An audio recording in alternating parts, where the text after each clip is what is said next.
Oke, baik pemirsa, kembali bersama dengan kami dalam program spesial Ngopi Bareng Ngobrol Pintar. Hari ini kembali sudah hadir di studio narasumber yang sudah tidak asing lagi, yang sudah beberapa kali bersama dengan kami di studio CB News. Kali ini beliau atau narasumber kami undang dengan topik-topik yang berbeda, ya. Selain sebagai seorang penggiat anti korupsi, juga pelaku usaha dan juga adalah label santri milenial ini, ya. Hari ini sudah hadir di studio. Apa kabar ini, Bung Safrul? Baik. Saya buka dulu nih Bung Lois ya. Assalamualaikum warahmatullahi wabarakatuh. Waalaikumsalam. Sampai jumpa lagi nih Bung Lois dan seluruh pemirsa CB News tentu yang karena saya melihat pemirsa CB News itu bukan pemirsa TV biasa, tapi pemirsa TV yang kritis.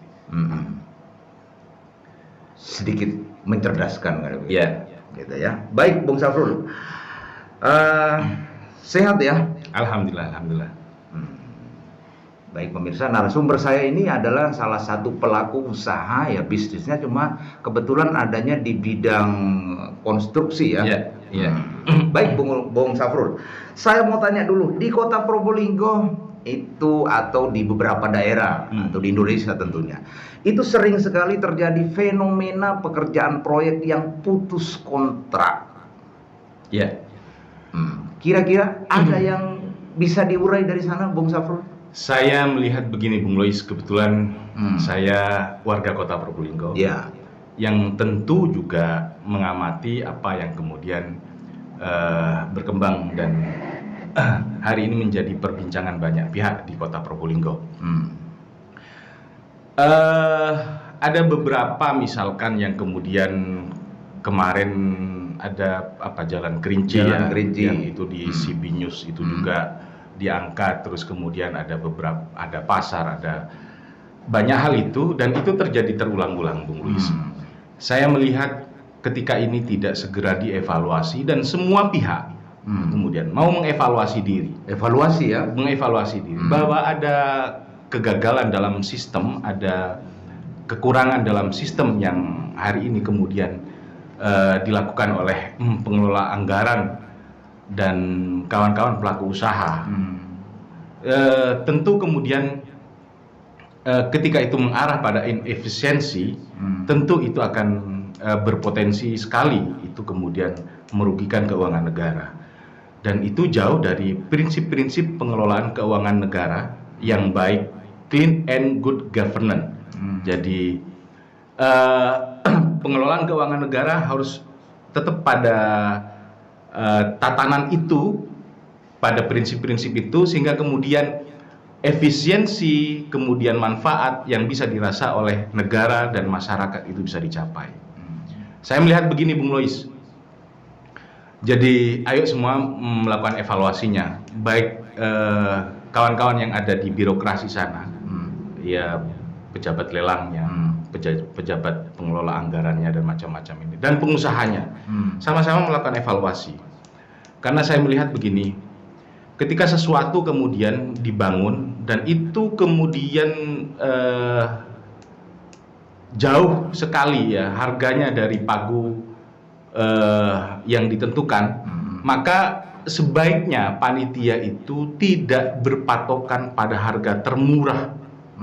Kita memang ingin melakukan efisiensi, tapi tidak dengan cara membeli barang yang paling murah, tapi memastikan bahwa efisiensi itu bisa dilakukan jauh lebih efisien, efektif ketika kita melakukan proses pengadaan barang dan jasa itu, memastikan bahwa barang yang kita beli itu sesuai kualitasnya dan spesifikasinya sesuai, sehingga kemudian dipastikan kemudian yang melakukan penyelenggaraan pelaksana dari rekanan kemudian pada proses pengadaan barang dan jasa itu kemudian mempunyai kemampuan yang memang qualified, sehingga kepastian bahwa negara tidak dirugikan. Artinya, misalkan ini seperti pernah diangkat oleh CB News itu, saya melihat itu memang harganya terlalu murah, sehingga kemudian ya repot kemudian, karena pengusaha itu tentu harus mendapatkan untung, Bung Luis. dan mereka kemudian juga ya jangan mau juga lah kemudian ketika menawar dengan terlalu murah itu, sehingga kemudian panitia jangan terjebak pada penawaran yang paling murah, tapi memastikan bahwa yang tinggi pun tetapi memastikan bahwa barang itu akan terbeli sesuai dengan kualitas dan umur bangunan yang akan dicapai itu, Bung Lis. Itu jauh lebih efisien. Misalkan jalan direncanakan dengan umur bangunan 5 tahun, tapi kemudian ketika dipaksakan dengan harga yang paling murah, kemudian jalan itu hanya 1 tahun kemudian rusak, maka sebetulnya masyarakat dan negara dirugikan selama 4 tahun. Rugi ya? Rugi. Berapa kerugian kalau seperti kayak begitu? Kalau kemudian gagal fungsi, kerusakannya seperti itu, Bung Luis, kalau anggarannya 1 miliar, maka kemudian kita bisa kemudian mengasumsi itu bahwa negara dirugikan total nilai itu, Bung Luis. Total ya? Begitu, Bung Karena Luis. dampak dari kerusakan itu? Karena dampak dari kerusakan itu. Artinya pemanfaatannya belum dapat ya? Fungsi dan manfaat tidak didapat oleh masyarakat dan negara kemudian. Cuman ini fenomena, siapa yang tawar paling berani itu pemenang. Ini yang nggak tahu saya, kok biasanya kok sering kayak begitu tuh. Saya sebagai warga kota, Bung Luis, dan masyarakat yang kemudian ya melek bagaimana kemudian pemerintah kota mengelola kota ini selama ini. Saya melihat niat baik wali kota Habib Hadi ini sudah cukup baik. Cuman kemudian kalau ini boleh disampaikan sebagai bentuk koreksi, maka kemudian kawan-kawan yang di birokrasi ini mengimbangi niat baik itu dengan niat baik. Saya melihat begini, ketika terjadi fenomena itu, tentu itu kemudian karena persaingan usaha kawan-kawan yang kemudian tidak sehat, dan itu kemudian kawan-kawan di birokrasi sebagai pengelola anggaran ini juga ikut memperkeruh kemudian ketika ini tidak dievaluasi. Saya berharaplah kemudian karena ada fungsi kontrol dari dewan yang di Kota Probolinggo lebih punya peluang untuk kemudian didengar oleh eksekutif, diharapkan kemudian kawan-kawan dewan ini lebih bersuara lebih kritis lah terkait hal ini, karena ini hal yang serius terkait kemudian pengelolaan anggaran yang efisien, efektif itu, Bung Luis. Begitu ya. Nah, ini cuma fenomena kalau saya lihat, ini saya sendiri tidak terlalu paham karena belum pernah ikut lelang ya. Biasanya kalau misalnya HPS 2 miliar, coba kita turun sedikit aja, itu jarang jadi pemenang. Harus pemenangnya biasanya yang lebih berani di bawah nawarnya. Itu apa itu? Ada angka-angka kewajaran, Bung Luis. Ketika itu dianggap tidak wajar penurunannya, maka kemudian apakah ada jaminan dari pelaksana itu kemudian bahwa itu akan sesuai kualitas? Supaya tidak terjadi kerugian tadi itu ya? Betul. Sebaiknya kemudian panitia lelang tidak terjebak dengan harga termurah, karena efisiensi, efektivitas kemudian pengelolaan keuangan negara itu tidak hanya bisa dilakukan dengan cara itu. Karena ketika terjebak pada pembelanjaan yang paling murah tapi kemudian fungsi tidak bisa dicapai, itu justru ini lagi ramai kan, Bung Luis, dibicarakan terkait bagaimana niat baik wali kota untuk kemudian mewujudkan salah satu janji politiknya dalam rumah sakit yang hari ini ramai dibicarakan. Saya melihat semua pihak mestinya berhati-hati.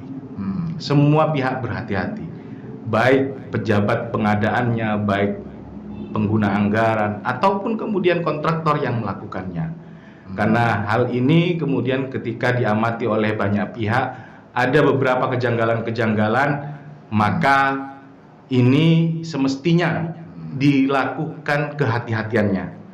Saya tidak pada konteks, Bung Luis, ketika mengomentari itu lebih jauh, tetapi kemudian Kabupaten Probolinggo mestinya menjadi referensi lah, guru ya, karena ketika publik mengingatkan sedemikian sering dan kemudian itu kemudian tidak mendapat ruang dan tidak diperhatikan, maka bisa saja kemudian niat baik wali kota ini akan menjadi persoalan-persoalan hukum ke depan dan itu bisa saja tidak tahun ini, bisa saja tahun depan, tahun berikutnya, karena itu tetap terus bisa dimintakan pertanggungjawabannya, Bung Luis. Mungkin Bung Safrul mungkin sedikit mengamati atau memahami ya. Kalau dilihat dari Pagu atau HPS, itu cara menentukannya bagaimana sehingga ketika sebuah proyek itu di launching kok nilai tawarnya kok jauh sekali itu selisihnya. Itu tadi Bung Luis. Jadi pada prinsip kan pengusaha tentu butuh untung. Butuh untung ya. Butuh profit. Tapi kami ya sebagai pengusaha yang punya latar belakang loyalitas terhadap bangsa dan negara ini, tentu tidak akan kemudian nekat, Bung Luis. Karena ketika kemudian nawar dengan angka yang dianggap tidak cukup wajar, itu juga sangat berpotensi bahwa proyek itu tidak bisa dilaksanakan sesuai spesifikasinya. Ini menarik bagi saya. Proyek sudah dikerjakan, ya misalnya jangka waktu diukur oleh perencana bahwa anggap saja proyek ini kekuatannya maksimal 5 tahun ya. Ini sudah dikerjakan final. Ternyata belum 5 tahun, 1 tahun sudah rusak. Itu bisa disebut kerugian ya? Kerugian negara. Karena itu ada istilahnya disebut gagal bangunan. Jadi ketika direncanakan sebuah fasilitas jalan misalkan, tentu umur bangunannya itu direncanakan minimal 5 tahun. Tapi ketika kemudian dalam 1 tahun jalan itu sudah tidak lagi bisa digunakan dengan baik, ya masyarakat dan negara tentu dirugikan, Bung Luis. Kira-kira itu dari apa itu penyebabnya? Kok bisa sampai misalnya sebuah konstruksi yang diukur kekuatannya 5 tahun, kok setelah diselesaikan kok baru 1 tahun sudah rusak gitu? Kalau di perencanaannya benar, karena semua proyek itu di awal pondasinya adalah perencanaan. Kalau perencanaannya benar, kalau ini kemudian masih gagal, berarti di pelaksanaan dan pengawasannya, Bung Luis. Oh, pengawasan ya? Pelaksanaan dan pengawasannya begitu, Bung Luis. Dan ini bisa dilakukan ketika kemudian satu pihak punya niat tidak benar, tapi pihak pengguna anggaran misalkan tidak mau diajak bermain-main, tentu ini tidak akan bisa terjadi, Bung Luis. Jadi ada satu pihak yang punya niat jahat dan kemudian didukung oleh pihak lain, kejahatan ini bisa kemudian terjadi, Bung Luis. Gitu ya. Jadi seluruh ya harus bisa punya peran aktif. Betul, ya. Betul. Oke, singkat saja. Menurut pengamatan Bung Safrul sebagai seorang penggiat ini ya, terkait tentang yang terjadi di Probolinggo kota ini tentunya, peran wali kota seperti bagaimana terkait tentang pembangunan ini? Saya melihat begini, saya berperspektif positif terhadap wali kota Habib Hadi ini karena saya melihat ada niat baik, tapi perimbangan dari aparaturnya, nah ini yang tidak cukup bisa mengimbangi. Ini kritik dan barangkali juga saran buat kawan-kawan penyelenggara negara di kota Probolinggo. Ayo perbaiki, sudahi kemudian yang budaya-budaya tradisi yang lalu-lalu. Kontraktor cari untung, iya, tapi bagaimana kemudian menutup peluang dari inefisiensi pengelolaan keuangan negara, Bung Lois. Jadi efektivitas dan efisiensi sehingga kemudian pelayanan terhadap masyarakat itu bisa dicapai secara maksimal dan apa yang kita cita-citakan bersama itu pengelolaan negara clean and good governance itu menjadi tercapai, Bung Luis. Luar biasa sekali ini ya pendapat daripada Bung Safrul.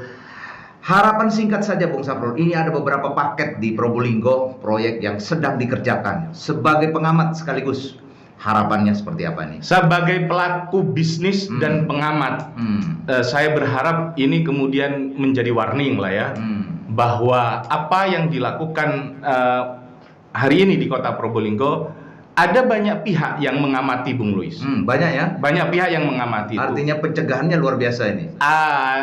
Semestinya ini kemudian menjadi warning buat penyelenggara untuk sangat berhati-hati. Karena ketika ini salah, maka bukan tidak mungkin ini akan menjadi persoalan hukum gitu, Bung Luis. Korupsi ya? Ya, ketika arahnya merugikan keuangan negara ke sana, Bung Luis. Jadi ini pengamatannya tujuannya supaya pencegahannya juga. Betul, Bung Luis. Oke, baik. Terima kasih Bung Safrul. Waktunya yang singkat, padat, cuma narasinya luar biasa. Baik. Mudah-mudahan tayangan ini bisa bermanfaat bagi kita semua tentunya, Amin, ya, amin. dan juga kepada penyelenggara. Ya. Tadi sudah disampaikan niat wali kotanya luar biasa untuk membangun Probolinggo, tinggal gandengannya. Ya. Ya, pengguna anggarannya juga harus berimbang ya. Aparaturnya kurang Wow. cukup bisa mengimbangi wali kota ini, Bung Luis. Kurang mengimbangi. Kurang bisa mengimbangi wali kota. Atau kurang nurut sama wali kota. Itu dia. Ya, kita sama-sama amatilah sebagai warga kota itu, Bung Luis, gitu lah. Gitu ya. Oke, baik. Lebih baik berimbang antara pemerintah ini ya, dan juga DPR juga tentunya ini ya. Ya. Yang saya lihat DPR Probolinggo dari Komisi 3 juga luar biasa ini aktifnya ya. Kawan-kawan di DPR kota lumayan kritis daripada saya melihat kawan-kawan di DPR kabupaten. Saya sebagai warga kota berharap kawan-kawan di DPR kota lebih kritis lagi agar kemudian birokrasi di kota ini lebih maksimal dalam memberikan pelayanan terhadap masyarakat, dan bagaimana penyelenggaraan negara ini lebih mengarah pada clean and good governance tadi itu, Bung Luis. Baik. Terima kasih Bung Safrul. Oke, Bung Luis. Bandrolnya ini santri milenial pelaku, berarti kan pekerjaannya penuh dengan akhlak juga ini ya. Begitu, Bung Luis. Hati-hati ya. Mesti Oke. berakhlakul karimah, Bung Luis. Wow, luar biasa.